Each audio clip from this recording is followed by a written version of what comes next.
Executive remuneration is what we're looking at now.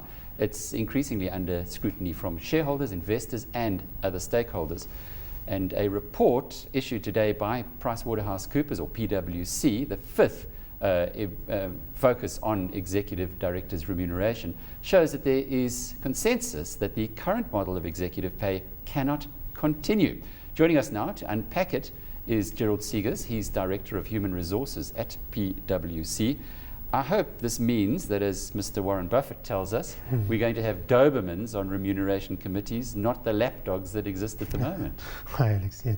Look, I think fortunately the report that came out today was, again, highlighted the fact that there's been an intense sort of restraint in the level of executive remuneration, but maybe not at the same pace or level that we expected. How much was, for instance, CEO salaries rising by in the last year? And I also know you've got information for you guys, chief financial officers. How do they compare? Yeah, what we did was we took the entire JSE, as we've done in the past, and monitoring the trends, and the overall increase there is about 4%.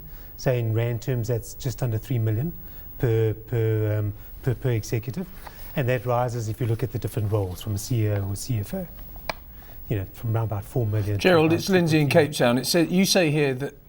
Our report confirms that in many cases there has been some level of restraint on executive pay recently. What is the problem here?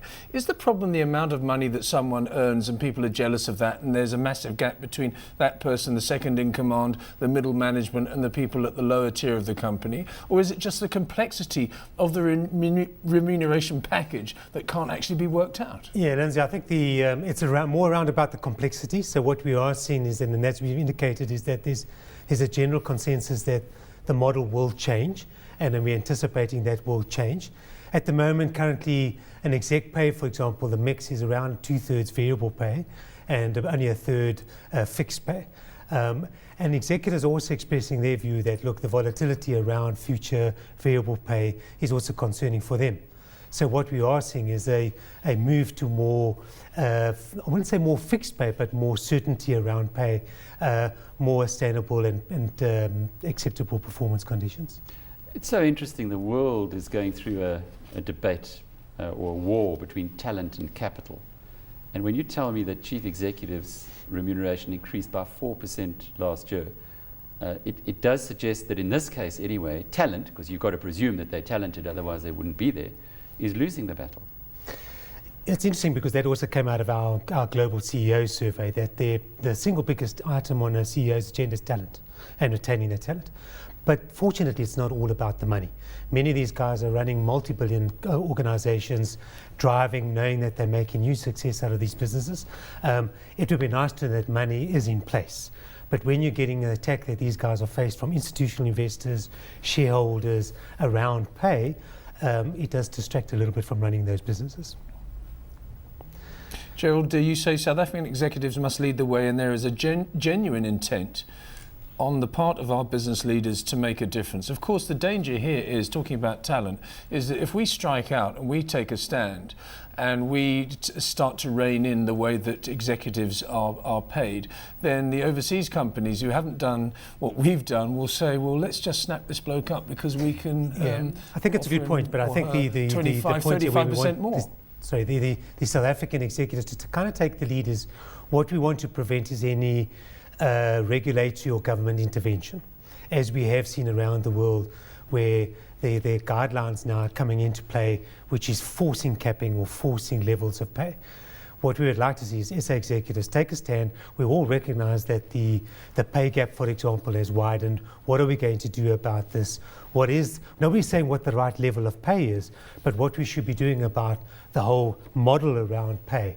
And let's see if we can kind of Team South Africa get together and let's get to that stage. We don't want intervention. The whole thing about hygiene factors and motivational factors, I think that's where you seem to be heading, that pay is a hygiene factor. If you get the pay right and it's not too low, people will generally be happy as long as the circumstances in the organization are such that they tap dance to work. Is this the way that things will be moving to? Yeah, it's a good point, Alex, because I think what we also raised this, and that's why this sort of I call it a bumper edition, because it's suddenly focused, not everybody's focused largely on exec pay. And we're saying that's not the only problem. The real problem is also at the other end. And we're not saying low wages. We're looking at living wages.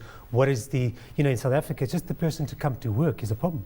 It takes 2 hours for many of our employees just to come to work, but there's no public transport.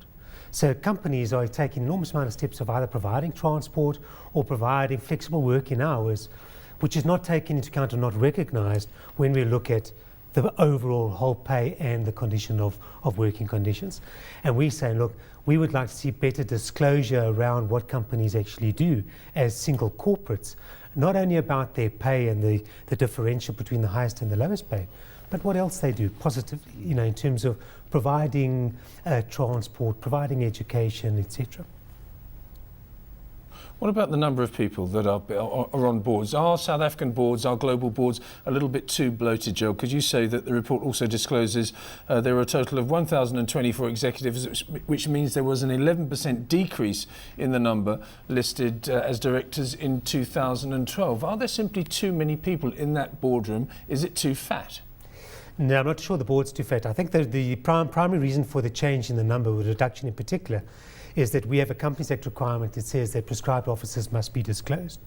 So what we have seen is most companies would have let's say a very conservative definition of their prescribed officer, which does mean that fewer people have been disclosed. So the obvious CEO, CFO, and those key executive directors are being disclosed.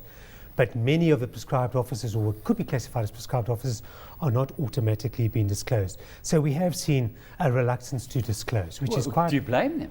Well, it's quite the first ironic. thing that happens is you get on get a nailed. newspaper headline. Absolutely. Yeah? So we've kind of feel that the demand for increased disclosure certainly hasn't changed the behaviour.